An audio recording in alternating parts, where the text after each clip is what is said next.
Okay, so we're going to continue looking at covalent bonding, and this time we're going to look at page 19 in your Unit 1 Atomic Structure and Bonding booklet, and you're going to have a little look at exercise 4, question 5. Now, the way that these questions are usually asked in an SQA setting, in an SQA exam, or an assignment, a test, anything like that, is they might ask you to draw the outer electron diagrams. So, these are what I'm going to be calling dot and cross diagrams that I have been calling over the past couple of videos. So whenever I say dot and cross diagram, this means the exact same thing as an outer electron diagram. Okay, they tend to be called dot and cross diagrams because we use dots and crosses to identify where the electrons are from. So, have a look at exercise 4, question 5 in your booklet, and we'll have a look at 5a. Now, 5a is carbon hydride, and it tells you the formula. Okay, it won't always tell you the formula, so what you know so far is that it's carbon hydride. Now, you can work out the formula from this using either your SVSDF method, so SVSDF, the valency for carbon is 4, hydrogen valency is 1. You swap them over. You have to divide them or cancel them out, but you can't anymore because you can't divide them together. And then F is the formula, which is CH4. Or you might have just done a swap and drop method. Okay, where you have the valency up the top right, you swap them over and you end up with CH4. Remember, we don't put C1H4 because we just know that there is an atom there because you've already got the element symbol. Okay, you don't even need to do that there. That's how you work out the formula. However, if you look at the video about diatomic molecules, not diatomic elements, then I had said that you can write down the outer electrons for carbon and hydrogen, because you know that's what it's made up of. So, you have carbon, you have hydrogen. You know that hydrogen has 1 electron because it's in group 1. Carbon has 4 electrons because you can find it in group 4. So we'll label it 1, 2, 3, 4. Now, without you actually knowing that that's CH4, you can see the only way that you can make this stable is by adding 4 hydrogens.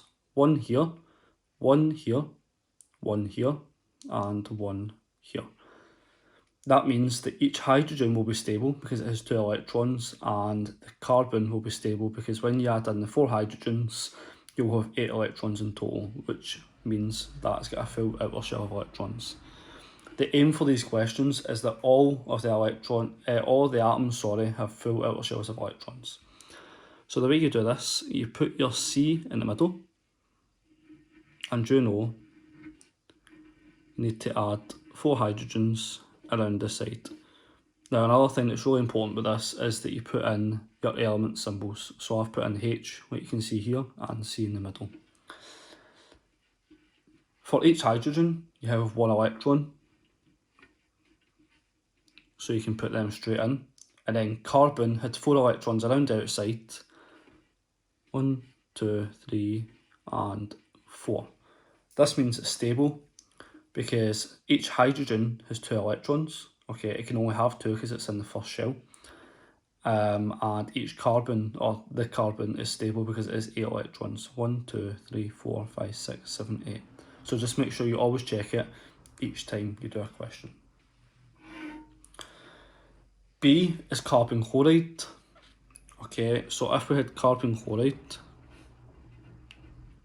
now again, in the question it tells you the formula, the chemical formula, however you won't always be told this, so just treat it like you don't know. So that's a Cl. So again, you know carbon has 4, 1, 2, 3, and 4. Chlorine is in group 7, so it has 7 electrons. And we fill it up, remember, 1, 2, 3, 4, and then for your 5th and later than that, you start pairing them up. 5, 6, and 7. Now, this is really similar to carbon hydride because you can see here that the carbon needs 8 electrons, so you have to add in 4 electrons here, and hydrogen could give, well, not give, but share 1 electron. This is the exact same. Carbon needs another 4 electrons, okay, it can only get that by being shared, and chlorine needs 1 electron as well. So every time you add in a chlorine can be added here, here, here, and here. Every time you do that, chlorine will have a full outer shell because it gets that extra stability from the sharing of the electrons.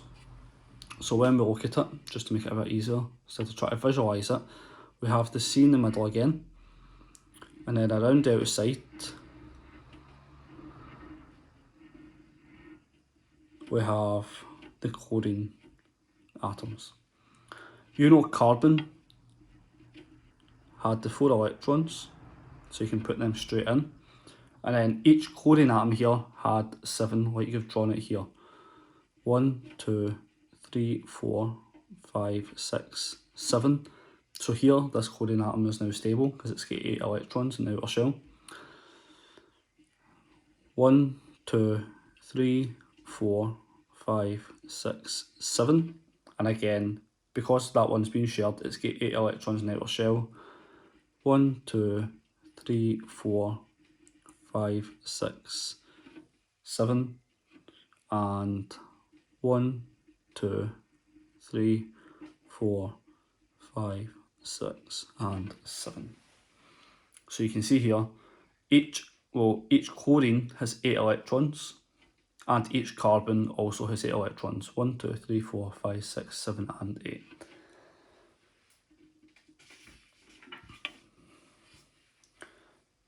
Now, the next one is phosphorus fluoride. So we have phosphorus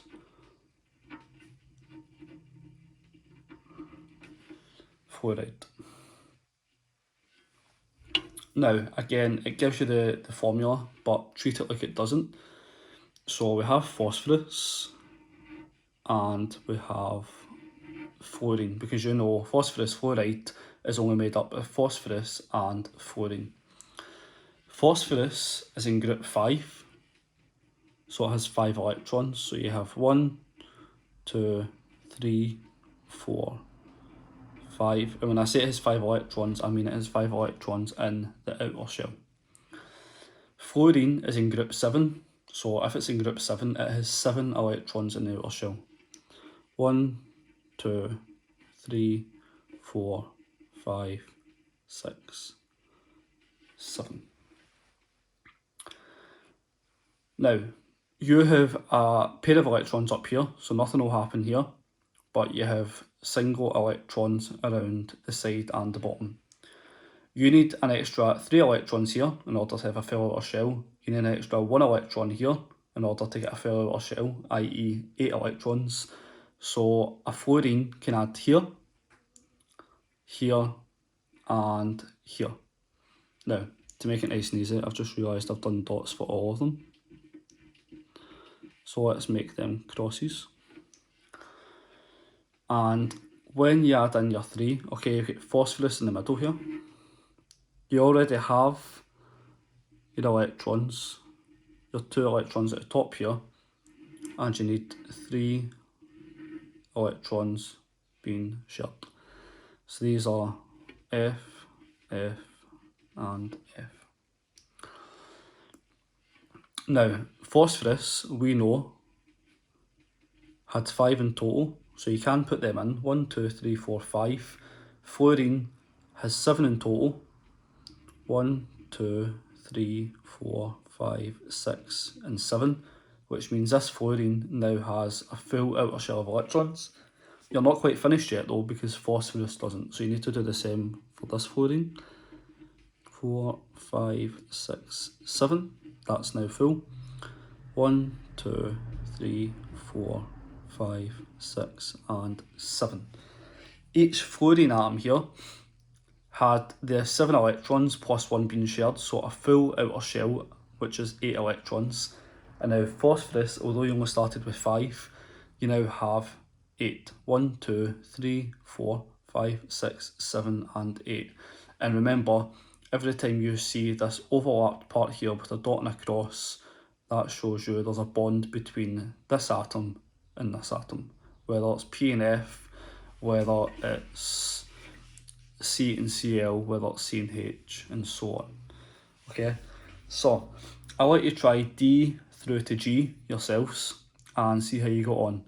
Carbon dioxide is a little bit harder, but try and think about the valencies, because carbon has a valency of 4, which means it has 4 bonds, which means that if you've got carbon dioxide and you only have 2 oxygens, you must have double bonds between each carbon and oxygen, because you need 4 bonds in total for it to be stable.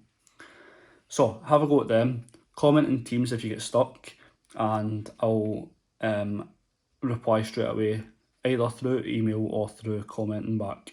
Okay, so hopefully that helps.